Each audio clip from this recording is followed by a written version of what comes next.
Mobius Lesson 10 Homework Question number 12. Understanding the problem.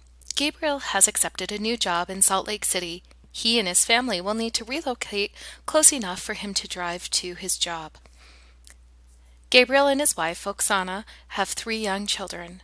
Gabriel is willing to commute to work, but he does not want to spend too much time traveling. He and Oksana did calculations based on Gabriel's new salary and decided they could afford monthly payments on a home costing up to $350,000. However, they want to borrow as little as possible so they can avoid unnecessary debt. They decide to explore the relationship between the cost of homes and the distance Gabriel would have to commute to work. Step 2. Identify variables and assumptions. Which of the following are input and output variables that Gabriel and Oksana should use? While I can see in here we have salaries in Salt Lake City, cost of home, salaries, price of cars, minutes to travel, average price of cars, average cost of home, minute to travel, salary, and minutes to travel. So we have a couple of things that we can pick through here. Now the first thing that keeps showing up is the salaries in Salt Lake City. While that might have some bearing for maybe being a variable or an assumption, we don't need to worry about all of the different salaries in Salt Lake City because Gabriel already has his new job. So his salary is already set as an assumption. So we are not going to look at the salaries. So we're going to avoid these 3 options here and move to these 2. Minutes to travel to work. Yeah, we're definitely talking about that as he wants to spend a little bit of, I think it's down here. It does say that he will commute to work, and we're going to talk about how much he would like to do that. So yeah, minutes to travel is good. Average price of cars in Utah, that wasn't what they were looking at. They want to find a home, so we're not looking at cars. So let's try the next one. Average cost of homes, which is exactly what we're looking for, right? They're looking for a home costing up to $350,000 and minutes to travel to work. So this one looks like our perfect answer for the assumptions for the input and output. The next part says Gabriel and Oksana make the following assumptions. They can afford no more than $350,000 for their new home. Gabriel does not want to drive more than 20 minutes to get to work. Number 3, they have a reliable commuter car, and Oksana's family lives in Davis County, Utah, and they want to live close to family. So we're moving on to step number 3, apply quantitative tools. After deciding they want to live in Davis County to be close to Oksana's family, they gather data for the following towns in Davis County. Here we have a chart. We have the minutes to travel to work for Gabriel and the average cost of home in each of these towns. The first thing that is asked of us is to create a scatter plot and find the best type of trend line for this data. Because these numbers are not going to auto-generate and change, and I don't want to do the exact problem for everybody, I went ahead and changed my numbers. But just for your sake, you can left click, hold, and then just select all of that, right click and copy and paste it into Excel. You'll see all of my numbers are different so that the rest of this will actually be different from yours. But the first thing we want to do is create a scatter plot, which we've done before. So we're going to highlight our 2 sets of data. This is what gives us our ordered pair for each set of data when we create a scatter plot. So we'll go to Insert, select our scatter, and it pops it up for us. Now it's going to ask which type of trend line is best for this data. So the first thing we need to do is add in a trend line. So I'm going to right click on a data point, click Add Trend Line, and we have several options, exponential, linear, and polynomial for our class. And the best way to pick this is to look at our R squared. So I'm going to come down here and select to display the equation, and the R squared, it's kind of in the middle, so I'm going to move it out of the way so I can see. and go back into that.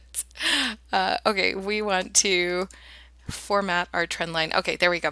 So linear, exponential, or polynomial. So our r squared here is 0.3. So that's like saying it's about 33 or 37, 38% matching. So let's try and see if we can get a higher number. Exponential, it's actually giving me a new trend line that is opposite of what ours is. So I'm going to delete this one because we want this one. Sorry, format trend line. There we go. I apologize. I added a second one and we were looking at that one. So we're just gonna leave it here and not mess with it until we decide. Okay, so our linear gives us 0.377. Exponential is 0.44, so that's a little higher. That's better.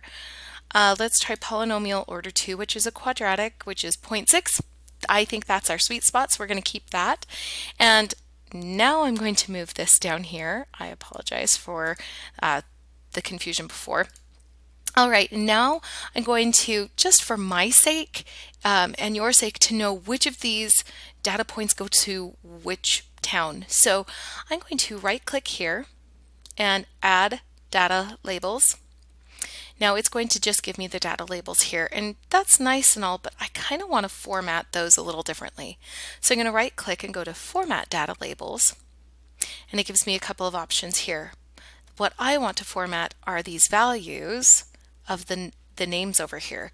So it's going to say select the label range, which is over here, all of my names. I'm going to one left click and hold, pull it down, and say all of these are my data. Press OK. Now it also has some of the Y value in there, so I'm going to get rid of the Y value just so that I can just see the names. And I'm going to label the position above because I think that is less interfering, except for Woods Cross. Let's just go to Woods Cross here, and we're going to format, I want just that data point, just this one. There we go. One left click and then click it again. Now we're just going to format just this data label. Notice it's not plural anymore. And that one we're going to do below, and that just makes it so that we can see all the names a little easier.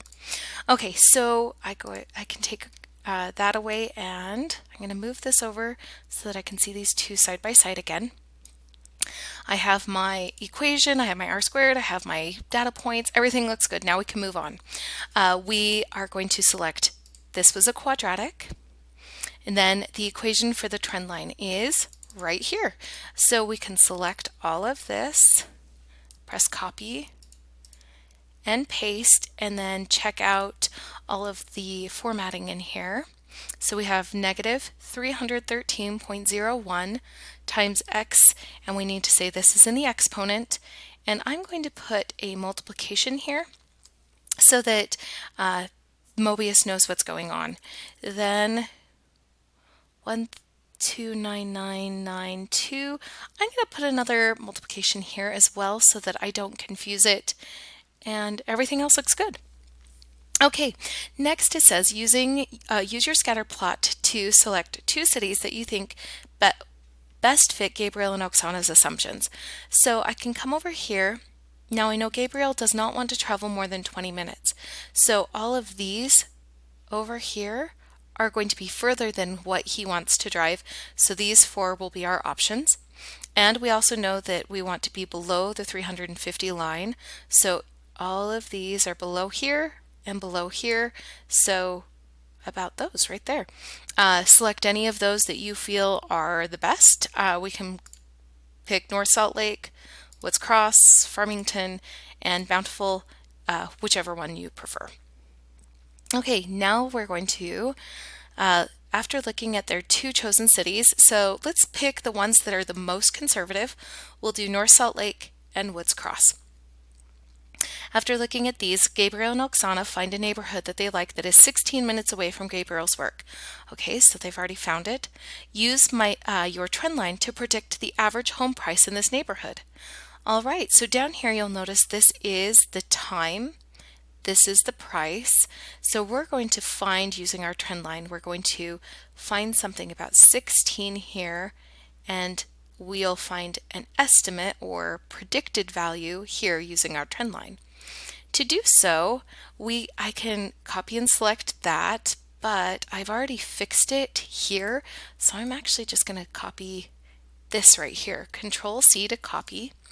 Come here and press equals, Control V, and it has the multiplication and the exponent and the multiplication. So that's really nice. I don't have to go through and reformat that. If I were to copy it again, I would just have to do it all over again. So now I need to insert 16 minutes. So I'm going to type in 16 here and also over here. And because, yep, there we go. Okay, I think everything looks good. Press enter. This gives us the house price. We can put it in here. We can just copy and paste it in. I can press copy and paste. Now mine's going to be wrong because I changed all of my numbers here. So this will not be matching what you will have on yours. Oh, and this will match this part. So you can put in North Salt Lake and Woods Cross. We could do North Salt Lake, which is 3, Woods Cross, which was 4, and that's how you would do that, what city number. Okay, the last part. Does this neighborhood fit within their assumptions? Okay, if this house price is $297,000, does that fall within their $350,000 limit? Yeah, that is one of their assumptions that they want to keep, and then they can evaluate their reasoning. Now, Gabriel and Oksana have narrowed down their choice to the neighborhood they like with homes that fit their price range that are close to Gabriel's work. They decide to look at other factors in their decision. They decide to evaluate the neighborhood based on the following factors: quality of schools in the neighborhood, cost of gas, groceries, utilities, and property taxes in the neighborhood, pet friendliness of the neighborhood. They have 2 dogs, part-time job opportunities for Oksana near the neighborhood, and number of homes for sale in the neighborhood. If these factors all look good, they plan to look at specific homes for sale in the neighborhood. And then we would go ahead and press how did I do, although in my situation, because I've changed the numbers, they're not going to come up as correct, especially the trend line and the price, because I changed all of my numbers. But you would go ahead and do that and then move on to oh, this is the last question, so you can press save and quit and save or submit the assignment, and good luck on the next one.